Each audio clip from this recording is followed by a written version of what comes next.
वसीम बदामी साहब, आपकी तरफ आ जाता हूं। जो फॉक्स न्यूज को प्रेसिडेंट ट्रंप ने इंटरव्यू दिया कि पीर को मुआहदा हो सकता है, अब आप क्या समझते हैं, ये मुआहदा ट्रंप की मर्जी का होगा या इसमें ईरान की भी कहीं ना कहीं कोई ना कोई जो है वो मर्जी शामिल होगी? देखिए, ये it is very safe to assume and say कि ये जंग जो अमेरिका ने शुरू की है इसराइल के कहने पर, ये जंग खत्म ईरान की शराइत पर होगी। यानी इसमें कम से कम भी ये तो होगा कि अगर जब तक ईरान को कोई ऐसी गारंटी नहीं मिलती कि जिससे इस बात को यकीनी बनाया जा सके कि ये जो भी अमन हो रहा है, जो भी सीज फायर हो रहा है वो पायदार है, वो हतमी है, तब तक वो किसी ऐसे इशू पे नहीं जाएंगे। मैं तो आपसे कदम आगे बढ़ के अर्ज करूं, अब ईरान के अंदर का सेंटिमेंट ये है कि अगर फर्ज कीजिए वहां की क़यादत चाहे भी, जो कि नहीं चाहती, लेकिन मैं सिर्फ अपनी बात समझाने के लिए एक नुक्ता अर्ज कर रहा हूं कि अगर वहां की क़यादत चाहे भी तो भी वहां की आवाम इस बात पर राजी नहीं होगी और सीख पाओगी कि ऐसे कैसे एक जंग शुरू हुई, फिर खत्म हो गई, फिर दोबारा शुरू हुई, दोबारा खत्म नहीं, अब ये बहुत हो गया है। अब अगर इसको किसी इख्तिताम पर पहुंचना है तो ऐसे इख्तिताम पर पहुंचना है कि जहां पर ये अश्योरेंस हो कि ये तमाशा रोज रोज का नहीं लगेगा। वरना ठीक है, हम अपने तौर पर मुकाबला कर रहे हैं, हम कुर्बानियां भी दे रहे हैं, जाने भी दे रहे हैं, मुकाबला भी कर रहे हैं हर एतबार से, और इसको जारी रहेगा। सो अगर आप मुझसे पूछे तो मुझे बदकिस्मती से इस चीज का इम्कान जरा ज्यादा लगता है कि अगले कुछ घंटे या दिन शायद कुछ ज्यादा खौफनाक मनाजिर दिखाएं। लेकिन ये तय है कि अगर ये जंगबंदी होनी है तो ये वैसे ही नहीं होनी कि चूंकि ट्रंप साहब का दिल किया है कि चलो यार अब जंगबंदी कर देते हैं तो जंगबंदी हो जाए। ईरान इस पर उस वक्त तक राजी नहीं होगा जब तक कुछ अश्योरेंसेस ना हो जाए। मालिक साहब भी हमारे साथ मौजूद हैं। मालिक साहब, मंगल को हमले की धमकी देते हैं अमेरिकी सदर और फिर पीर को डील की बात करते हैं। एक तो ये कि चाहते क्या हैं, दूसरा ये जंग आपको कहां जाती दिखाई दे रही है? अमेरिकी सदर कहते हैं ईरान को जहन्नुम बनाएंगे, ईरान कहता है कि फिर हम पूरे खित्ते को जहन्नुम बना देंगे, तो फिर ये मामला रुकेगा कहां जाकर?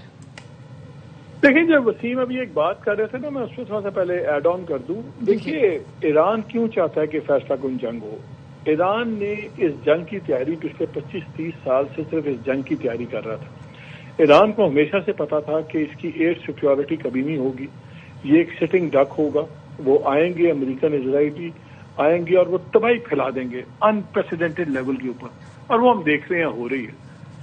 ईरान जिस हालत में आज है उसको 20-25 साल लगे हैं अपने मिसाइल प्रोग्राम, ड्रोन प्रोग्राम को यहाँ पे लाने के, और उनको पता है कि अब ये जंग जब भी खत्म होगी इसी लेवल पे उनको दोबारा आने के लिए कम से कम 15-20 साल चाहिए। आज से 20 साल पहले जो उनकी रिसोर्सेज थी वो आज उनकी रिसोर्सेज फाइनेंशियल नहीं है। इस पर भी तो 200 बिलियन से ज्यादा के एसेट्स और फंड्स उनके पूरी दुनिया में फ्रीज हुए हैं। अभी आगे इनकम आज जिस तरह होगा, अब आपके सामने दुनिया है, इन्फ्लेशन, ये सारी चीजें, तो जो तैयारी ईरान को 20 साल लगी थी इसी मुकाम पे वापस आने की, उसको फिर अगले 30 साल चाहिए। और उसको ये पता है कि अगर इसके बाद साल 1.5 साल बाद जंग होगी तो वो इस हालत में नहीं होगा कि वो इनको रेजिस्ट कर सके। इसलिए उनके लिए ये आखिरी जंग है। अगर ये जंग आज सर्टन कॉन्क्रीट बेसिस पे खत्म नहीं होती तो ईरान को पता है कि अगर 8 महीने बाद दोबारा हमला होता है या 10 महीने बाद, साल या 2, even with in the next 3 years, तो ईरान इसका 1/4 भी अपना बचाव नहीं कर सकेगा। ना वो चीजें ये दोबारा जिस तरह अभी हॉरिजॉन्टल वॉर फैला दी है वो नहीं फैला सकता। इसलिए उसका भी सर्वाइवल इससे जुड़ा हुआ है कि इस जंग किन शराइत पे खत्म होती है। और देखिए, कई बार ये अनफॉर्चुनेटली होता ही है कि आपको डी एस्केलेट करने के लिए पहले चीजों को एस्केलेट करना पड़ता है। और मुझे लगता है कि शायद अगर ट्रंप निकलना भी चाहेंगे तो अब मुझे 2-3 दिन की बमबारी तो बड़ी खौफनाक, अल्लाह करे ना हो, लेकिन नजर आती है। क्योंकि जब ट्रंप के पास अभी तक 2-3 मौके थे विक्ट्री डिक्लेयर करके निकल जाने के, फिर उसने ये स्टांस भी ले लिया कि ये स्टेट ऑफ हॉर्मुज़ तो मेरा मसला ही नहीं है, हम यहाँ से क्या मंगवाते हैं, ये जो मंगवाते हैं मुर्गी आए, और जरा उसने कहा नहीं था grow some courage and all that, आओ और कब्जा कर लो, ये तो मेरा मसला है ही नहीं, ये तो यूरोप का मसला है, चीन का मसला है, फलाने का मसला है। तो उसने तो अपने ऑफ रैम्प करने के तरीके ढूंढे हुए थे, लेकिन एक टाइम होता है ना। सो अब आई थिंक वो इस रेटरिक को इतना बढ़ा रहा है, और उसका एक फेवरेट वर्ड है ओब्लिटरेट, बिल्कुल तबाह, नेस्तो नाबूद। ये भी हो सकता है कि अगर उससे निकलना भी है तो उससे पहले 1-2 दिन वो इतनी मैसिव बॉम्बिंग करें कि आपको लगे कि पूरा ईरान जल गया है, और उसके बाद कहेंगे जी अब मैंने इनकी कमर तोड़ दी है, अब भाड़ में जाए सारे और मैं अब जा रहा हूं।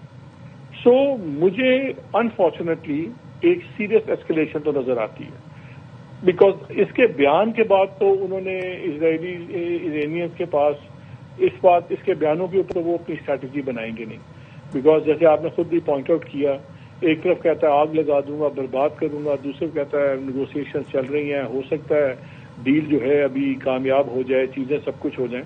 سو یہ جہاں انپریڈکٹیبل ہے بہت زیادہ، وہاں پہ ان اے وے پریڈکٹیبل بھی ہے. اور دیکھیے امریکہ کی تاریخ ہے، آپ تمام بڑی جنگیں دیکھ لیں، کیا افغان جنگ میں کامیاب ہوئے؟ نہیں ہوئے. کوریا وار میں کامیاب ہوئے؟ نہیں ہوئے. ویتنام میں کامیاب ہوئے؟ نہیں ہوئے. عراق میں کامیاب ہوئے؟ نہیں ہوئے. سو ان کی تو ایک تاریخ ہے ناکامیوں کی، اور ہر باری ان کے پریزیڈنٹس نے وکٹری ہی کلیم کی ہے.